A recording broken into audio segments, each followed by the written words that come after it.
दोस्तों, महाभारत का युद्ध खत्म हुआ था। अर्जुन के मन में एक हल्का सा घमंड आ गया था। माधव ने मेरा रथ हाँका, मेरे साथ हर कदम पर रहे तो दुनिया में मुझसे बड़ा भक्त कोई नहीं। भगवान श्री कृष्ण मुस्कुराए। उन्होंने सोचा, अभी इस घमंड को तोड़ना जरूरी है। एक दिन वे अर्जुन को साथ लेकर निकले। दोनों ने साधु का भेष बनाया, जंगल से एक भूखा शेर पकड़ा और चल पड़े राजा नृपसिंह के नगर की ओर। राजा नृपसिंह विष्णु के परम भक्त थे और दानवीर भी कमाल के। दरवाजे पर जो भी आता भूखा नहीं जाता। दो साधु एक खूंखार शेर लेकर द्वार पर खड़े हों, ये खबर लगते ही राजा नंगे पांव दौड़े आए। दोनों साधुओं के चरणों में गिरे और बोले, महाराज, मेरे महल में पधारो, आपका स्वागत है। श्री कृष्ण ने मुस्कुराते हुए कहा, राजन, हम आतिथ्य तभी लेंगे जब एक शर्त पूरी करोगे। राजा ने कहा, बोलिए प्रभु, जान भी मांग लो तो हाजिर है। कृष्ण बोले, हम ब्राह्मण, हमें कुछ भी खिला देना, पर ये शेर तो नरभक्षी है। अगर तुम अपने इकलौते बेटे को अपने हाथों काट कर इसे खिला दो तभी हम भोजन करेंगे। राजा के पैरों तले जमीन खिसक गई, फिर भी आतिथ्य धर्म नहीं छोड़ा। बोले, प्रभु, बस एक बार रानी से पूछ लूं। अंदर जाकर राजा ने सारा अनबान पर 100 पुत्र कुर्बान साधुओं को अभी लेकर आई। अर्जुन ने कृष्ण से धीरे से पूछा,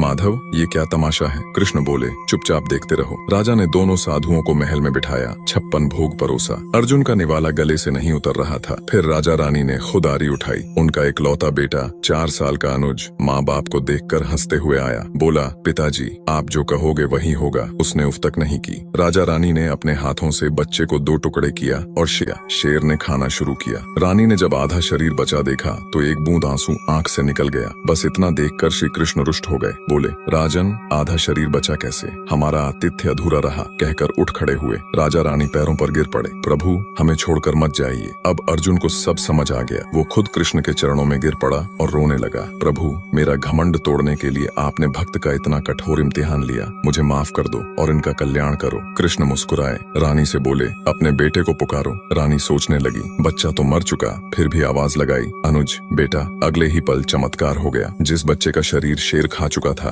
वो हंसता खिलखिलाता दौड़कर माँ की गोद में आ गया। तब श्री कृष्ण और अर्जुन ने अपना विराट रूप दिखाया। पूरे दरबार में जय श्री हरि विष्णु की गूंज होने लगी। राजा नृपसिंह और रानी